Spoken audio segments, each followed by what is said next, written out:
Aujourd'hui, la troisième capsule avec Benoît Chalifou, on parle du troisième outil, la maîtrise de soi et le contrôle de ses émotions. La troisième capsule, c'est sur donc la maîtrise de soi, le contrôle de ses émotions. Quand j'ai lu cette partie-là, j'ai trouvé que c'est super intéressant parce que parfois, la motivation peut être influencée par ses émotions aussi. Oui, Donc, par exemple, si je décide de bien manger toute la semaine, j'ai dans ma semaine, j'ai quelque chose qui m'irrite, je vais être fâchée.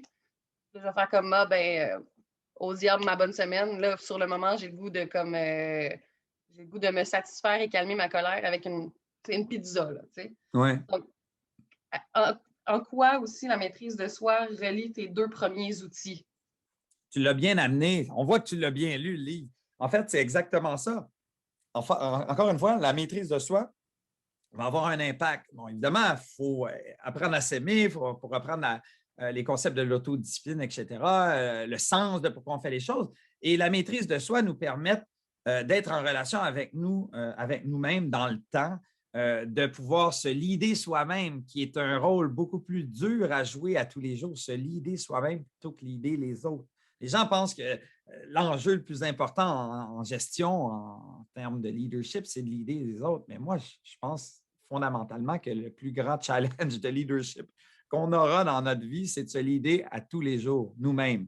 Et ça passe par le contrôle de nos pulsions, la maîtrise de nos pulsions, l'autorégulation, un peu comme un thermostat chez toi. Quand il fait trop chaud, ben, tu l'ajustes, puis quand il fait trop froid, tu l'ajustes. C'est la même chose. Le concept fondamental de la maîtrise de soi, ce troisième outil fondamental, c'est ce qui te permet de réguler tes émotions, d'avoir de l'emprise, de savoir que tes émotions t'envoient un signal, une information, et évidemment, pas d'agir comme un enfant à chaud avec cette émotion-là, en colère, colérique ou triste, mais de suivre un peu la tangente de l'enfant qui dit « Hey, il faut que tu la vives. » Ben, il y a des moments pour la vivre, mais il faut que tu la vives.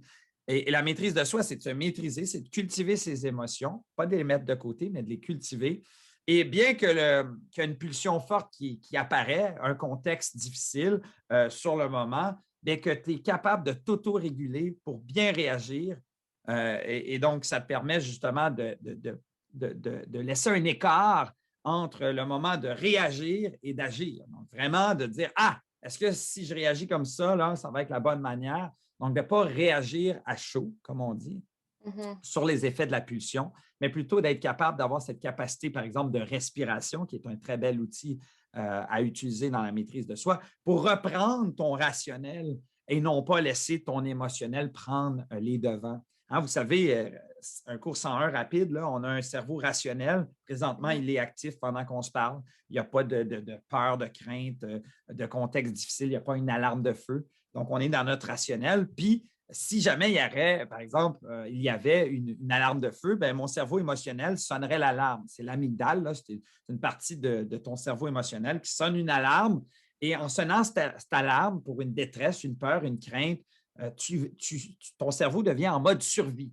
Et quand tu es en mode survie, tu ne vois plus rien, tu ne vois plus les choses claires, tu perds cette capacité. Et ce qui est vraiment formidable quand on comprend les deux cerveaux, c'est que le passage de ton cerveau rationnel à l'émotionnel, ça prend, c'est une autoroute de Formule 1. Ça va très vite. Et c'est dur de l'interrompre. Et donc, des fois, tu te crées des fausses peurs, puis tu lances ton cerveau émotionnel, il est en panique et il sécrète du cortisol, l'hormone du stress, pour rien. Et donc, Mhm. évidemment, plus que tu sécrètes du stress dans ton corps, plus que tu perds cette capacité de réfléchir, de bien agir.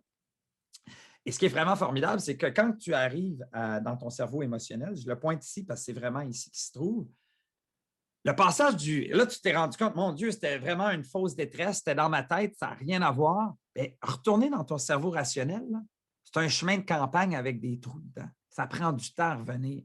Donc, comment être en maîtrise de soi constamment, c'est d'interrompre ce passage rapide et de le permettre si il est nécessaire. Mais si c'est une fausse peur, puis la science s'est penchée sur les peurs qu'on se crée, ben, c'est à peu près 92 de nos peurs qui sont dans notre tête, qui n'existent pas. Imagine-toi, sont simplement dans ta tête. Les gens se demandent, mais comment ça se fait? Notre cerveau émotionnel, c'est un cerveau qui nous a permis de survivre à la préhistoire et etc. On est en mode survie constamment. On en avait besoin. C'est également ce cerveau-là qui me permet de retirer ma main d'un feu. Lorsqu'on fait la cuisine, là, ça me permet de la retirer. Je n'ai même pas pensé. C'est ça, c'est ce chemin rapide. Mais des fois, on l'utilise quand il ne faut pas l'utiliser. Et cette respiration, cette longue respiration qu'on peut prendre, qu'on peut se pratiquer, il y en a qui font de la méditation, il y en a qui font d'autres choses, ça permet justement de temporiser des situations et de dire « Hey, je suis en train vraiment de sonner mon alarme et de sécréter du stress pour rien dans mon corps? » Mais quand ça fait, quand tu as 40 ans, disons, puis ça fait 40 ans que ta première impulsion, c'est Oui. ce genre d'émotion-là, réactive émotionnelle. Comment au quotidien, tu te rends compte tranquillement, mais sûrement de ces premières pulsions-là, de réagir rapidement, Moi, je pense négativement? que ça se cultive, ça s'entraîne. Par exemple, moi, quand j'étais plus jeune, j'agissais un peu comme très émotif. Hein. Je compare beaucoup à l'Italien du Sud. Tu sais, l'Italien du Sud est très près de ses émotions. Évidemment, c'est stéréotypé ce que je dis, mais on le sait. Il y a des cultures qui sont beaucoup plus chaudes au niveau de leurs émotions, etc. Ils sont très expressifs. Et j'étais une personne qui réagissait à chaud. Tu m'envoyais un courriel un peu sec, je te renvoyais, tiens, toi. Puis là, je regrettais ça pendant plusieurs jours. Même chose avec une discussion un peu houleuse. Ben, tu me répondais d'une certaine manière, je pouvais te répondre et je le regrettais. Et donc, je me suis dit, Chalifou, comment je peux interrompre justement ces pulsions qui m'amènent à agir d'une manière autrement, puis qu'après quelques temps, je sois déçu de ma réaction. Et je me suis rendu compte qu'une grande partie de la réponse, c'est la respiration. Ça passe par la respiration parce que c'est ce qui te permet d'interrompre ce passage nerveux vers l'émotion complète, là, à fleur de peau. Et moi, j'ai essayé de la méditation, Fanny, pendant quelques temps. Ça n'a jamais fonctionné. J'ai besoin de toujours bouger et tout ça. Par contre, OK. chaque matin, lorsque je finis ma petite routine quotidienne, je m'en vais dans ma douche. Puis dans ma douche, je suis dans l'eau chaude, je suis bien. Puis ça fait longtemps que j'ai parti une routine où je fais de longues respirations pendant 10 minutes dans ma douche. Et ce qui est formidable, c'est, encore une fois, on parle du concept de l'autodiscipline, c'est devenu une habitude. Mon quotidien, je le fais depuis très longtemps. Et donc, quand je suis dans ma douche, chaque matin, je le fais sans m'en rendre compte. Et à chaque fois, dans une situation un petit peu plus difficile dans mon quotidien, automatiquement, mon cerveau se rappelle de cette longue respiration et je reviens à cette longue respiration instinctivement parce que c'est devenu une routine. Quand je sens que mon thermostat commence à être chaud là, pour le cool down, là, c'est ma Ouais. respiration qui me cool down et ça a vraiment changé mon comportement envers autrui.